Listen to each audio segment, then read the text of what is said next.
রাজনীতি আসলে যদি তবে থেকে আসলে কবে বের হবে? আরেকটি বিষয় হচ্ছে যে আমরা রাজনীতিতে বিভিন্ন দলগুলোর মধ্যে যে বিতর্ক লক্ষ্য করছি, বাক বিতর্ক লক্ষ্য করছি, এটি কি শুধু রাজনীতির জন্য নাকি এখানে কোনো ষড়যন্ত্র দেখেন?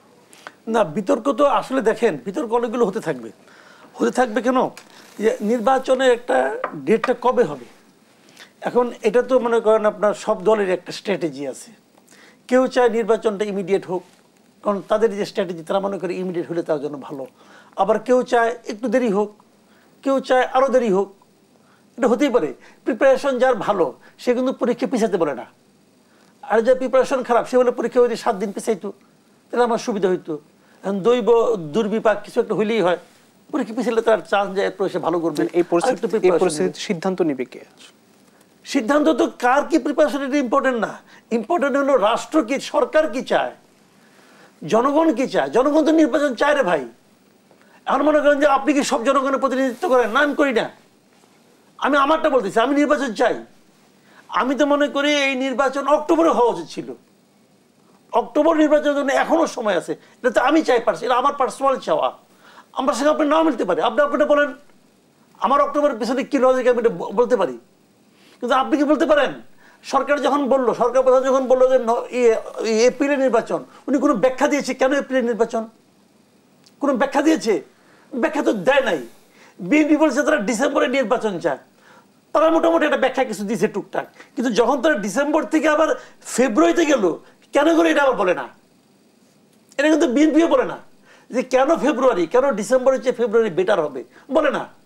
এখন আমরা যতটুকু বুঝি যে প্রধান উপদেষ্টা এপ্রিলে চায়, ঠিক আছে, আমরা তাহলে মাঝামাঝি জায়গায় থাকি, তাহলে প্রধান উপদেষ্টা চাওয়ার পুরো দেশের জনগণের চাওয়া কি সমান হয়ে গেল? ওই লোকের চাওয়াকে আপনারা অনার করবেন কেন? একজন লোক আর পুরো দেশ, এটা এক হলো না তো।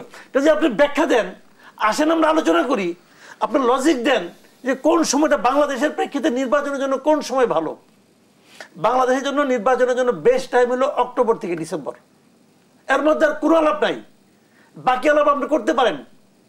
তারপরে ফেব্রুয়ারি জোড়াতালি দেওয়া হয়।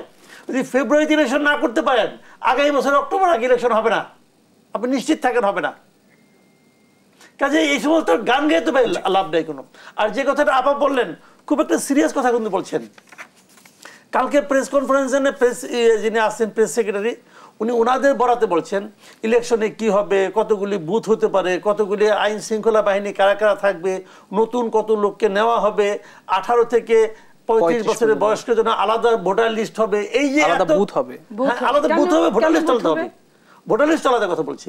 এই যে এত কাহিনী, এইগুলি বলার জন্য উনি কি দায়িত্বপ্রাপ্ত ব্যক্তি না ওনার প্রধান উপদেষ্টা দায়িত্বপ্রাপ্ত ব্যক্তি? উনিও দায়িত্বপ্রাপ্ত ব্যক্তি নন, ওনার প্রধান উপদেষ্টাও দায়িত্বপ্রাপ্ত ব্যক্তি নন। প্রধান উপদেষ্টা বলতে পারবে না কয়টা বুথ হবে।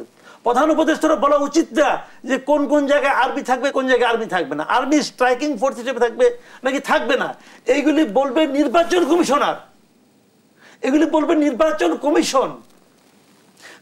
এদের দায়িত্ব হলো নির্বাচন কমিশনকে বলা যে আমরা ওই সময় নির্বাচন করতে চাই, বাকিটা আপনারা করেন। এখন যদি নির্বাচন কমিশন মনে করে যে এই জায়গায় নির্বাচন সুষ্ঠু হওয়ার জন্য এই ডিসিকে আমার চাই না, সেটাই সরকার বাস্তবায়ন করবে। কেবল সিদ্ধান্ত আসবে নির্বাচন কমিশনের কাছ থেকে। এখন এগুলি তারা বলে কেন? তারা যদি এখন বলে শেখ হাসিনা তো এই কাজই করতো, শেখ হাসিনা তো এই কাজই করতো, তো শেখ হাসিনার সঙ্গে তার পার্থক্যটা কি? এটা কি তার কাজ? তার কাজ হলো ডেট দেওয়া, ওইটা দিতে পারে না, ওই সময় সে লজ্জা পায়, ওইটা দিতে পারে না, কিন্তু এই সমস্ত ডায়লগ বাড়তেছে।